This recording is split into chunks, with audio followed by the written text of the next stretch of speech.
उत्तर प्रदेश और पंजाब में आज जो है वोट डाले जा रहे हैं। इस पर चर्चा करने के लिए हमारे साथ तीन खास मेहमान हैं, उनसे आपका तारुफ कराते हैं। शांत प्रकाश जाटव जी हैं, जो कि बीजेपी नेता हैं, बीजेपी की तरफ से वो रुख रखने के लिए हमारे साथ हैं। और संजीव सिंह हैं, आप प्रवक्ता हैं कांग्रेस के, आपका भी स्वागत है। और के प्रसाद जी हैं, वरिष्ठ पत्रकार आप हैं। प्रसाद जी वो जुड़ेंगे हमारे साथ, अब उनके पास हम चलेंगे। शांत प्रकाश जी, आपके पास मैं सबसे पहले आता हूं, क्योंकि जिस फेज में उत्तर प्रदेश की अगर हम बात करें, चुनाव हो रहे हैं, तो पिछली बार में बीजेपी ने बहुत ज्यादा यहां पर जो है वो सीटें जीती थी, 49 सीटें उनके पास, आपके पास रही थी।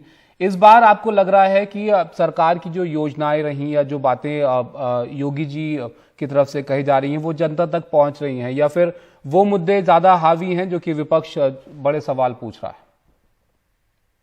विगत वर्षों में अगर हम देखें, जिस क्षेत्र में ये चुनाव हो रहा है वो तमाम सरकारों के द्वारा बहुत उपेक्षित रहा।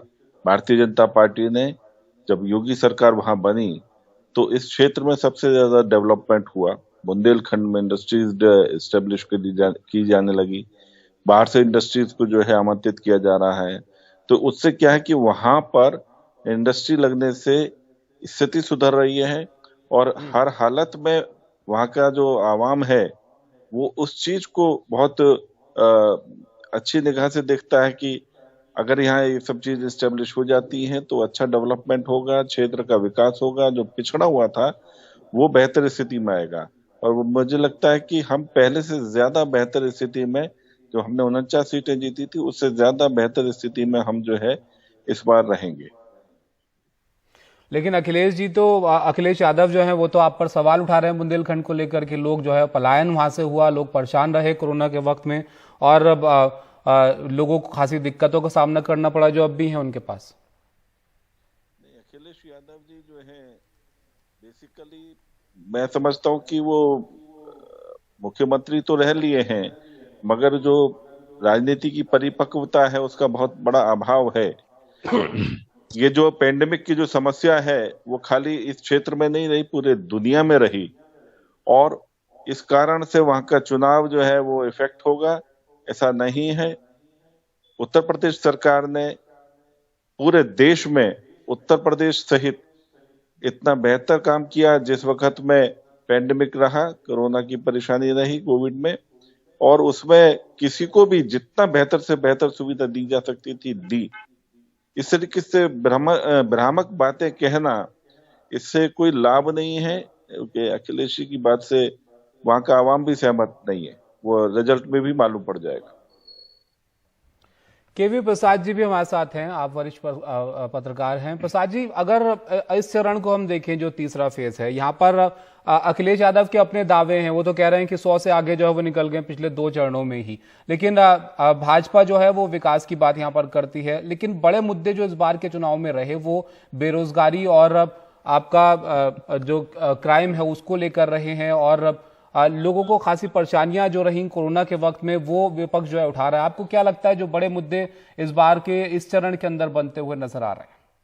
देखिए, पूरे उत्तर प्रदेश में कुछ मुद्दे ऐसे हैं जो हर चरण में शायद तकरीबन सामान्य रहे हैं। जहां विपक्ष कोशिश करता रहा कि बात करें कि बेरोजगारी की और कोरोना के खासकर जो सेकेंड वेव में जो हालात पूरे देश में और उत्तर प्रदेश में बनी उसको लेकर सरकार की तरफ से तैयारी हुई और जो कार्य हुआ उसके ऊपर जो कटाक्ष करना था वो करते रहे हैं।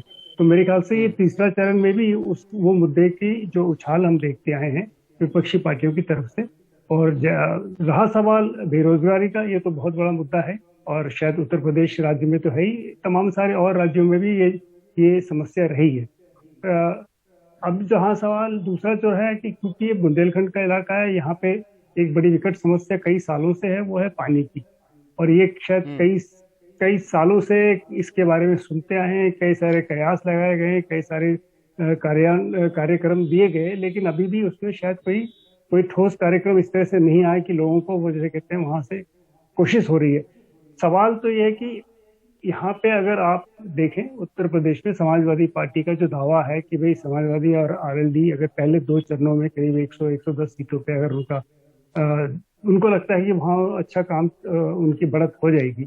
और इसके बाद जो कि एक जमाने में माना जाता था एक गढ़ था यादव खासकर जो है समाजवादी पार्टी का, तो पिछले बारी जैसे सुबह से बात हुई यहाँ सेंध लग गई थी। तो इनके लिए बहुत जरूरी है यहाँ पे अपना वर्चस्व बनाए रखना, समाजवादी पार्टी वगैरह की।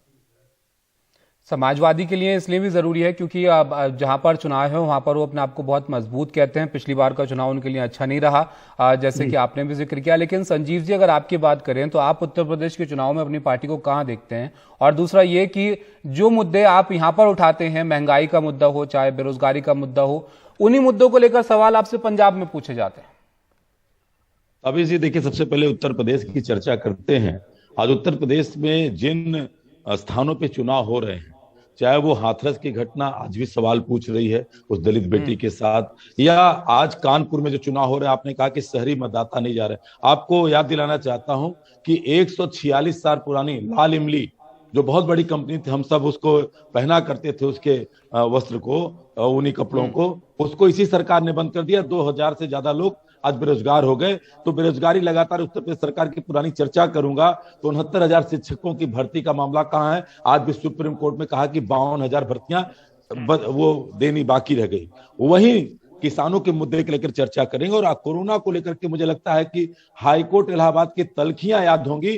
कहा था कि उत्तर प्रदेश में एक तरह से मानव संहार हो रहा था, जेनोसाइड हो रहा था, ये चीजें थी। और हमने उत्तर प्रदेश में जनता की सेवा की, आपको याद होगा कि हमने 1000 बसें लाई थी। योगी सरकार ने, ठीक है हम मानते हैं 25-30 बसों के कागजात नहीं पूरे थे, लेकिन मजदूरों को पैदल ही चलने के लिए मजबूर नहीं किया। पश्चिमी उत्तर प्रदेश की सड़कों पे कीटनाशक छिड़के गए थे इसी योगी सरकार में।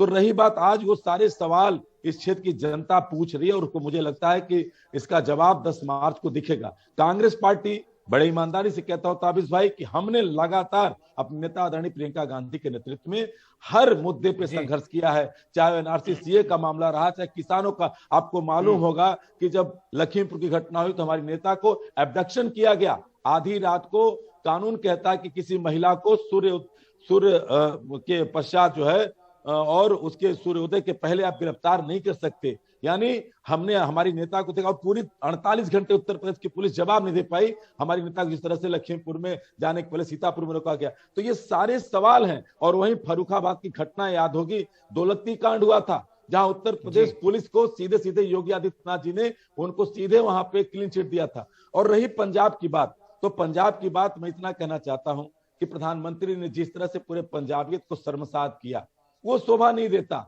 और लगातार, क्योंकि हम अगर एक घटना को देख करके अगर प्रधानमंत्री जी सवाल उठाते हैं, तो मैं भारतीय जनता पार्टी के प्रवक्ता जाटव साहब बैठे हैं उत्तर प्रदेश में, श्री केशव प्रसाद मौर्य कौशाम्बी में जब अपनी विधानसभा में गए तो आपने देखा कि उनके विधानसभा के लोगों ने उनके सुरक्षा कर्मियों को धता बताते उनका विरोध किया। तो क्या केशव प्रसाद मौर्य जी को यह कहना चाहिए था कि मैं मुख्यमंत्री जी को धन्यवाद दे दीजिए कि मेरी जान बच गई? इस तरह की छोटी चीजें जो की गई, जनता बैठी उसका जवाब देने के लिए। और पंजाब में निश्चित है कि जिस तरह से एक दलित समाज के नवयुवक को हमारी पार्टी ने बढ़ाने का काम किया, लगातार हमले किए जा रहे हैं चन्नी साहब पे। और किसानों के मुद्दा आज भी गर्म है। 700 किसानों के लिए देश के प्रधानमंत्री ने माफी मांगी तो बता दी किसी चैनल पे। इन्हीं के नेता तमाम तगर से कह रहे हैं कि अगर सरकार बनेगी तो हम उस कानून को लाने का प्रयास करेंगे। और 2 चरणों के चुनाव की चर्चा कर दूं। इस पर ये बड़े मुद्दे हैं संजीव जी, ये बड़े मुद्दे हैं। कई सारे सवाल अब ये नेता उठाते रहते हैं, इस पर मैं जवाब लूंगा श्याम प्रकाश जी आपसे। लेकिन छोटे से ब्रेक के लिए यहाँ पर रुकते हैं, ब्रेक के बाद जल्द हाजिर होते हैं। तो हम लगातार आपको अपडेट दे रहे हैं। इस वक्त उत्तर प्रदेश में तीसरे चरण के लिए जो है वोट डाले जा रहे हैं और पंजाब में जो है सभी सीटों पर मतदाता अपने वोट अधिकार का इस्तेमाल कर रहे हैं। वहां पर वोटिंग हो रही है। हालांकि वोटिंग परसेंटेज जो है पिछली बार के मुकाबले थोड़ा सा कम यहां पर देखने को मिल रहा है, लेकिन अभी कुछ वक्त जो है आज के वोटिंग में बचा हुआ है। तो अब देखना होगा किस तरीके से जो है पूरी जब वोटिंग होती है तब जो वोटिंग परसेंटेज है वो रहता है। हमारे साथ शांत प्रकाश जी बने हुए हैं, उनके पास चलते हैं। सर, संजीव सिंह कई सारे सवाल पूछ रहे थे आपसे, जो कि कई सारे मुद्दे हैं जो विपक्षी तमाम पार्टियां उठाती रहती हैं, तो उनका आप जवाब दीजिए। और दूसरा, क्या महंगाई बेरोजगारी आप मानते हैं इस बार बड़ा मुद्दा रही? देखिए, अभी कांग्रेस के प्रवक्ता जो बोल रहे थे तो उन्होंने काफी रखने का प्रयास किया अपनी बात को।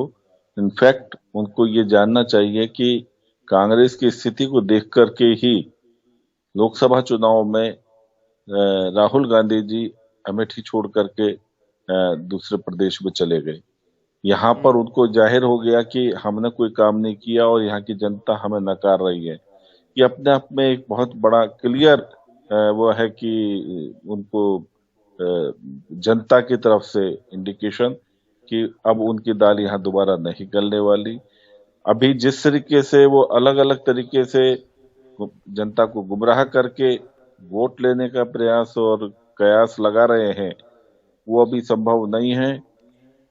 आपको किसी भी सूरत में जनता को कुछ देना पड़ेगा। अब ये जनता जो है, आप ये सोचे कि मैं और रिलीजन के आधार पर हम चुनाव में चले जाएं और चुनाव जो है वो एक पक्षीय करके उसको जीत लें, ये संभव नहीं है। अब काम करने की आवश्यकता है। भारतीय जनता पार्टी ने बहुत बढ़िया तरीके से काम किया। आप ये लगाएं कि जब हम 2014 में लोकसभा जीत करके आए थे तो उस वक्त हम गुजरात मॉडल पेश करते थे कि हमने जैसा गुजरात बनाया था उससे बेहतर बनाएंगे। आज हम बढ़िया तरीके से काम कर रहे हैं और उसका परिणाम भी हमें अच्छे दिख रहे हैं।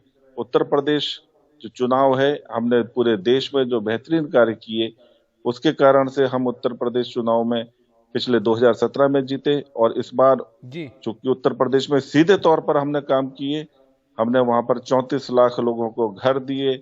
बिजली जो हर वक्त गायब रहती थी, कभी आना बड़ा मुश्किल होता था, मैं सीधा कई बार कह चुका हूं कि कपड़े सूखा करते थे जिन तारों पर, आज हर वक्त वहां बिजली है। डेवलपमेंट, हमने 3 नए राजमार्ग और दिए हैं, तमाम एयरपोर्ट दिए हैं। तो लेकिन इनको लेकर भी तो पार्टियां सवाल उठा रही हैं ना सर कि ये काम जो है क्या जनता तक पहुंचे हैं, क्या इसका फायदा लोगों को मिला है। हालांकि अब ये तमाम मुद्दे जो हैं वो बनते हैं चुनाव में, महंगाई बेरोजगारी रहती है, हर बार के चुनाव में हम इन बातों को जो है मुद्दा बनता हुआ देखते हैं। इस बार भी ये बड़े मुद्दे हैं, लोग अपने वोट का जो है इस्तेमाल कर रहे हैं और तीसरे फेज के लिए जो है वोटिंग उत्तर प्रदेश में हो रही है। बहुत शुक्रिया आपका सर हमारे साथ जुड़ने के लिए। शांत प्रकाश जी, संजीव सिंह जी आप जुड़े और के वी प्रसाद जी आपका भी बहुत शुक्रिया हमारे साथ जुड़ने के लिए।